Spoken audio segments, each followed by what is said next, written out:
नमस्कार साथियों, स्वागत है आपका study by DR YouTube channel पर। और आज हम चर्चा करेंगे पंचायती राज पर। और पंचायती राज अधिनियम जो 73वां संविधान संशोधन हुआ था 1992 में, उस पर हम चर्चा करेंगे। और सबसे पहले तो इसका जो विकास है, यानी कि पंचायती राज अधिनियम से पहले और कौन कौन से ऐसे प्रावधान हैं जो स्थानीय स्वशासन की बात करते हैं, तो हम सबसे पहले चर्चा कर लेते हैं संविधान के कुछ उन अनुच्छेदों पे। सबसे पहले हम बात करते हैं, एक कार्यक्रम आया था सामुदायिक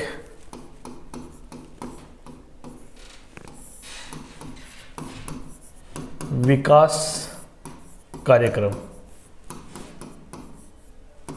ये जो आया था, ये आया 1952 में।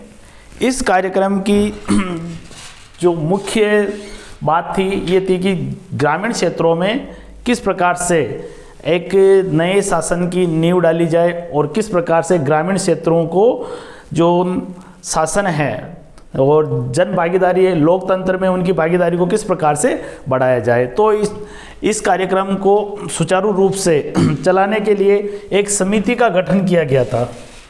वो समिति थी डॉक्टर BR मेहता समिति। इसका गठन हुआ था जनवरी 1957 में, ठीक है। और इस समिति ने अपनी रिपोर्ट 24 नवंबर 1957 के दिन प्रस्तुत की। और इससे ज़रूरत महसूस हुई कि ग्रामीण क्षेत्रों में जो जन भागीदारी है वो बहुत कम है और वहाँ पे जो शासन है वो सुचारू रूप से नहीं चल रहा है। तो इस समिति के आधार पर फिर तत्कालीन प्रधानमंत्री पंडित जवाहरलाल नेहरू ने 2 अक्टूबर 1959 के दिन राजस्थान में नागौर से पंचायती राज संस्थाओं का या पंचायती राज का उद्घाटन किया। और इसके बाद में कुछ ही समय बाद में, यानी कि 11 अक्टूबर 1959, इसके दिन आंध्र प्रदेश में 2 मई आंध्र प्रदेश में भी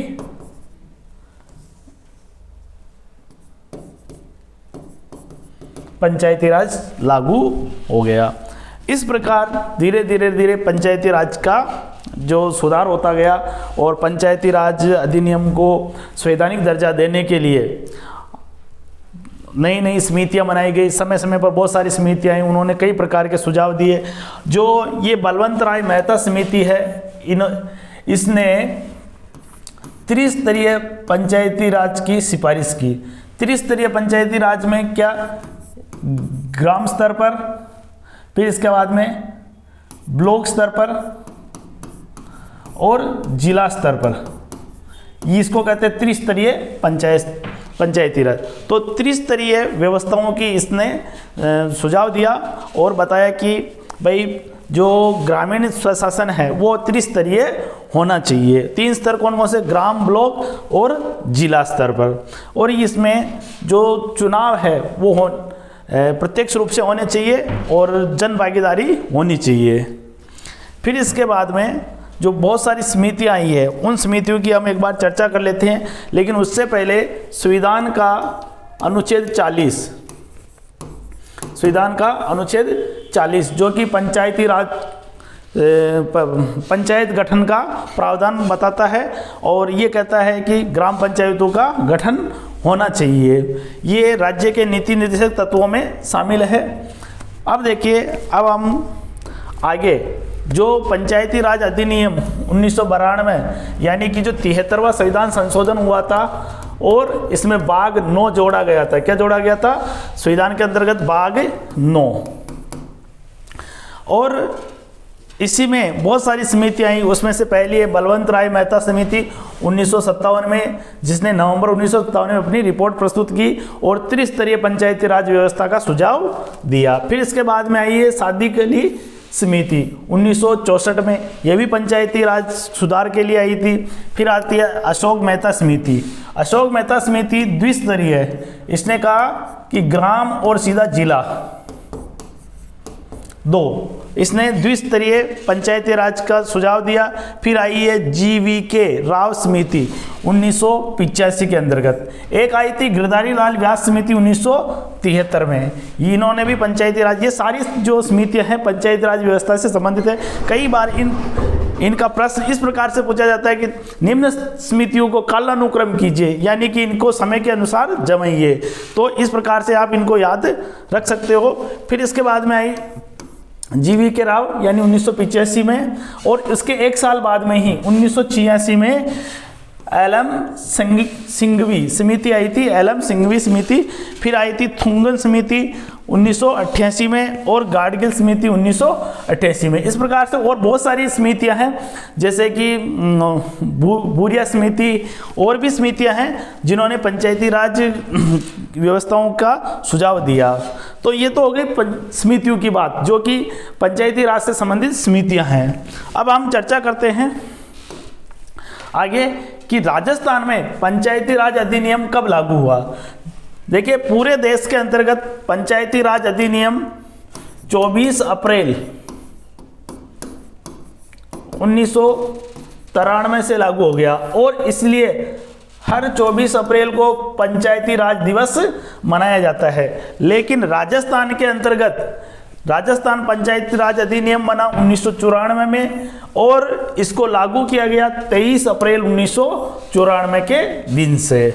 इस प्रकार से राजस्थान में पंचायती राज व्यवस्थाएं शुरू हुई। अब हम चर्चा करते हैं आगे। अब पंचायती राज अधिनियम जो बना है, यानी कि 73वां संविधान संशोधन हुआ 1992 में और पंचायती राज अधिनियम बना। उस समय तत्कालीन प्रधानमंत्री थे PV नरसिम्हा राव, उस समय PV नरसिम्हा राव थे, और राष्ट्रपति डॉक्टर शंकर दयाल शर्मा थे, शंकर दयाल शर्मा। PV नरसिम्हा राव प्रधानमंत्री थे और राष्ट्रपति थे डॉक्टर शंकर दयाल शर्मा।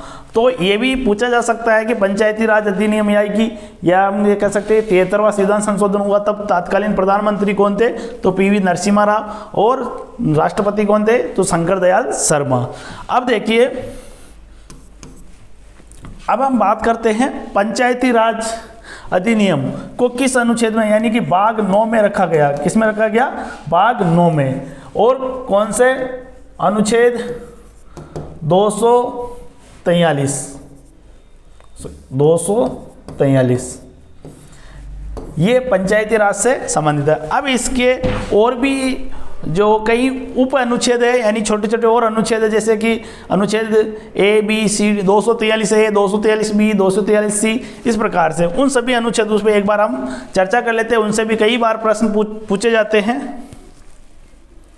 ये देखिए, संवैधानिक प्रावधान भाग 9 यानी पंचायतें, इसको भाग 9 को क्या नाम दिया गया, पंचायतें। कई बार प्रश्न पूछा गया कि भाग 9 का क्या नाम दिया गया, पंचायतें। फिर इसके बाद में देखिए 243 में परिभाषा है, फिर 243 क में ए में यानी ग्राम सभा है। कई बार प्रश्न पूछा गया कि ग्राम सभा का वर्णन किसमें है, 243 ABCD किसमें है, तो ए में है। फिर 243B पंचायतों का गठन, 243C यानी ग, इसके अंतर्गत पंचायतों की संरचना। फिर डी, वेरी वेरी इंपॉर्टेंट, अभी हाल ही में प्रश्न पूछा गया है कि महिलाओं को 1/3 आरक्षण, यानी कि जो 1/3 उनको रिजर्वेशन है, वो पंचायती राज का कौन सा अधिनियम बताता है, तो इसमें आ जाएगा 243D, 243D।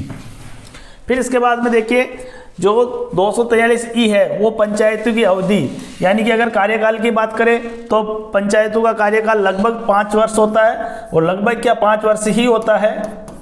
और फिर इसके बाद में देखिए फिर 243 एफ, ई के बाद में एफ, यहाँ सदस्यों के लिए निरर्थताएं हैं। फिर देखिए ये प्रश्न भी पूछा गया है, इंपॉर्टेंट है कि 243 जी में पंचायतों की शक्तियां, प्राधिकार और उत्तरदायित्व, यानी कि पंचायतों के जो 29 विषय दे रखे हैं पंचायतों को, वो 29 विषयों का वर्णन किसमें है, तो 243 जी के अंदर है। किसमें है, 243 जी में। फिर 243 एच, 243 एच कहता है कि पंचायतों द्वारा जो टैक्स यानी कर अधिरोपित करने की शक्तियां और उनकी निधियां उसमें सम्मिलित है। फिर आगे देखिए इंपॉर्टेंट है जय, जैसे झंडा वाला, यानी इसको आई इस प्रकार याद रख लीजिए, यानी वित्त आयोग का गठन कौन करेगा, वित्त आयोग का गठन राज्यपाल करेगा। कौन करेगा, राज्यपाल। और कब करेगा, समय समय पर, यानी कि हर 5 वर्ष में वित्त आयोग का गठन करेगा राज्यपाल। ये किस में है, 243 आई में। फिर 243 जय में, यानी कि 243 जे के अंदर है पंचायतों लेखाओं की संपरीक्षा।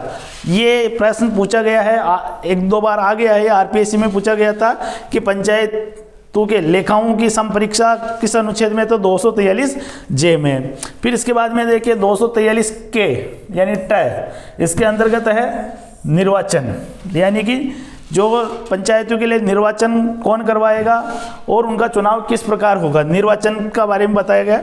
फिर इसके बाद में देखिए 243 यानी कि एल, संघ राज्य क्षेत्रों में, यानी कि जो केंद्र शासित प्रदेश में 243 एल लागू होता है, ये भी इंपॉर्टेंट है। फिर इसके बाद में 243 एम, इस भाग का कतिपय क्षेत्रों पर लागू नहीं, यानी कुछ क्षेत्रों में लागू नहीं है, जिस प्रकार से जम्मू कश्मीर में लागू नहीं था पहले। अब देखिए फिर इसके बाद में 243 एन, विद्यमान विधियों एवं पंचायतों का बना रहना, यानी पंचायतों का बना रहना किस में आएगा, 243 एन में। और इम्पोर्टेंट है 243 न, यानी कि 243 ओ, निर्वाचन संबंधी मामलों को न्यायालय में हस्तक्षेप करना वर्जित है, यानी कि आप जो पंचायती राज के कुछ मामले हैं उसको आप न्यायालय में नहीं ले जा सकते, कुछ मामलों को नहीं ले जा सकते हो, तो ये मनाही करता है। इस प्रकार से हमने आज पंचायती राज अधिनियम के बारे में चर्चा की, और पंचायती राज अधिनियम आप इससे समझ सकते हो कि कितना सरल और आसान हम पंचायती राज को पढ़ सकते हैं। तो आपको ये क्लास कैसी लगी, आप चैनल को सब्सक्राइब करें, वीडियो को लाइक करें, और मिलते हैं दूसरी कक्षा में। तब तक के लिए धन्यवाद। जय हिंद, जय भारत।